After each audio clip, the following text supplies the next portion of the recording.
Tento rok to bude neuveriteľných 10 rokov, odkedy sme dostali film Star Wars epizóda 7 Sila sa prebúdza.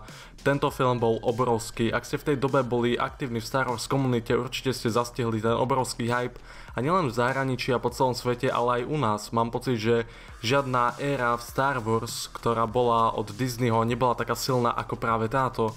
Keďže po rokoch, po veľkej pauze sme dostali nový Star Wars film a bol to taký ten základný bod, ktorý stanoví, kam sa bude Star Wars v budúcnosti uberať. Každý bol zvedavý, čo sa stane v tejto ságe ďalej, po tejto dlhej pauze a celkovo aj priebehovo, čo sa stane po originálnej trilógii.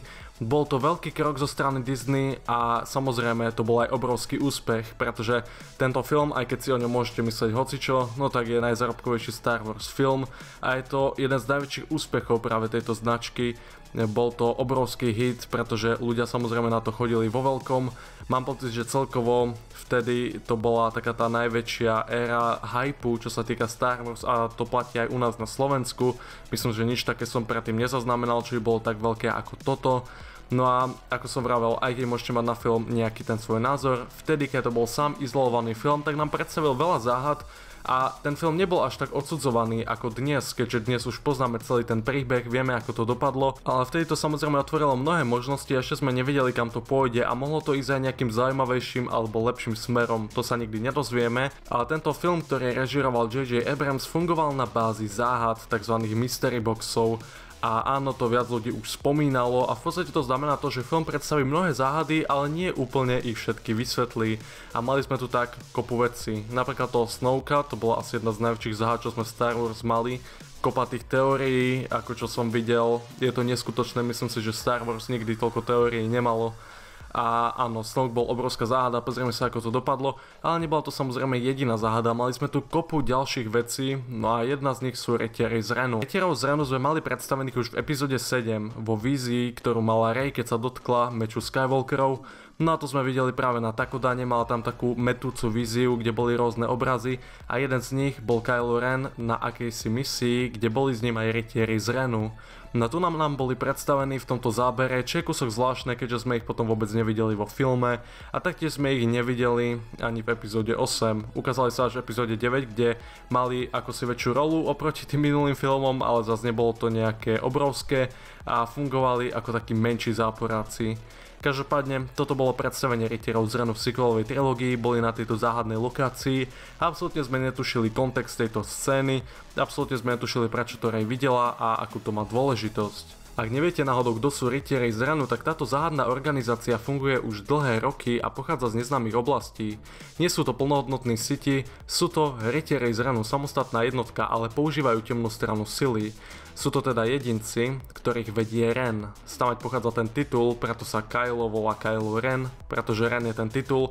Ja by som to prirovnal k niečomu, ako keď Sith majú Darth niečo, áno, takýto titul. Na vedúci Rytierov z Renu je jediný, ktorý môže mať svetelný meč.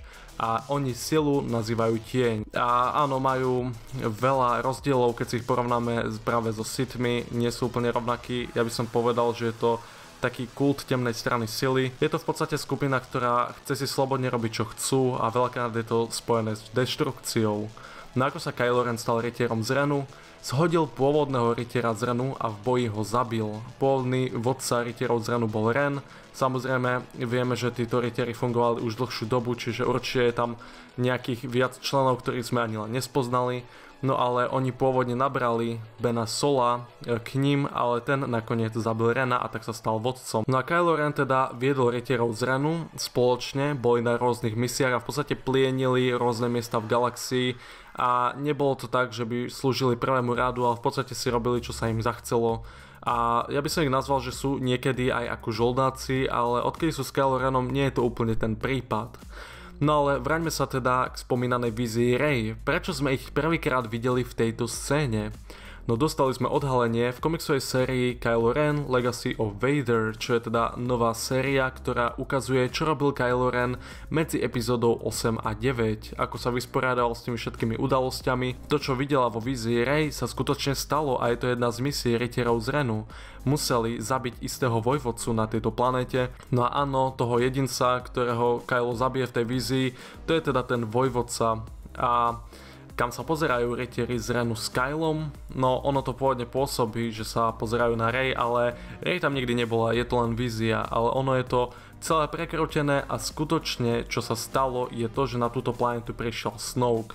Keď sa pozrieme teda do toho komiksu, no tak misia je úspešná, zabijú vojvodcu, ale zrazu je na planete Snoke, ktorý povie, že Kylo Ren už nepotrebuje rytierov z Renu.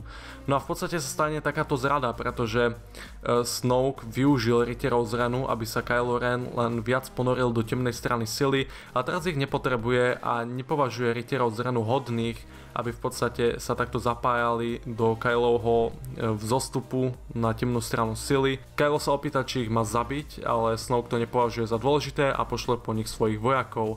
Inak tu nám musím povedať, že je extrémne zvláštny ten dialog, ktorý tu máme, keďže rytieri z Renu sú táto tajná skupinka, vôbec nerozprávajú, sú takí záhadní. No ale tu nám majú dialógy vyslovene ako Stormtrooperi. Keď sa dozvedia, že Kylo Ren sa ich chystá zradiť, no tak hovoria, že prečo to robí, že veď sú teda s ním.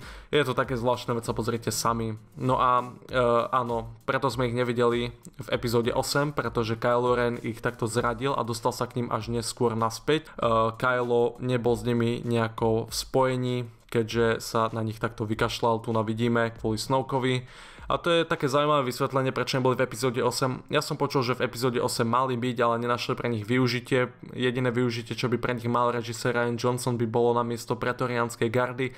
A to by samozrejme nedávalo zmysel, že rytieri z Renu by celý čas iba strážili Snokea. No áno, to je vysvetlenie tejto scény. Rytieri z Renu potom utečú preč, všetci prežijú a až neskôr sa dostanú ku Kylovi, ako som spomínal. Detaily môžeme prebrať v nejakom ďalšom videu, lenže táto séria ešte nie je dokončená, čiže nevieme všetko.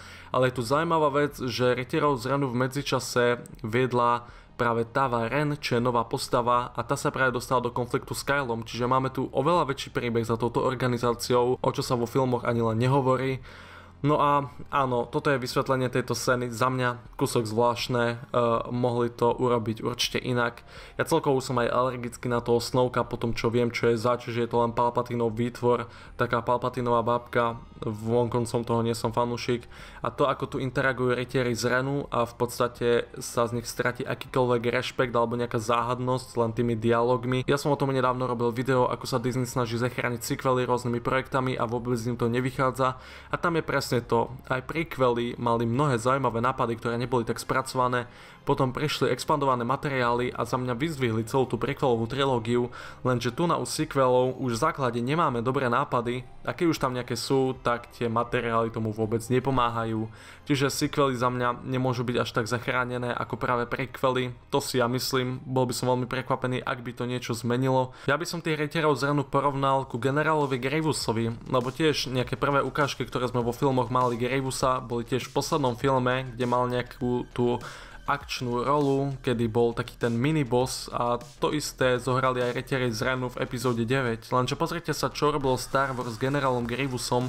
V podstate oni sa držali toho charakteru, podľa mňa ho nejak nezdečili, práve že ho vyzdvihli tými rôznymi vecami, ktoré sme sledovali. Ale ohľadom rytierov z Renu, ja si myslím, že tam bol nejaký zaujímavý backstory, ktorý sa snažili vymyslieť, ale ide to teraz dole vodou. Neviem, nie som veľmi fanúšik tej arky, ktorú majú, že sú v podstate teraz úplne vystrašení a nevedia, čo si počať. Čiže toto je vysvetlenie tejto 10 rokov starej záhady, tejto vízie Rey, čo za tým stálo. Je to kanonické, samozrejme tento komiks, čiže chcel som vám túto informáciu nejako zdieľiť v tomto videu. Zároveň kúsok poukázať na nejaké ďalšie opravy sequelov, o ktoré sa snažia práve v Lucasfilme. Môžete mi napísať vaše názory na to pod toto video do komentárov, ale toto by bolo všetko z tohto videa. Ak sa vám páčilo, dajte like, ak nenapíšete, čo by som mal zlepšiť, môžete mi dať aj odber. Ďakujem členom za podporu a vy ma viete podporiť finančne cez YouTube členstvo pre nejaké tie výhody. No my sa uvidíme na budúce. Majte sa, ani vás sprevádza.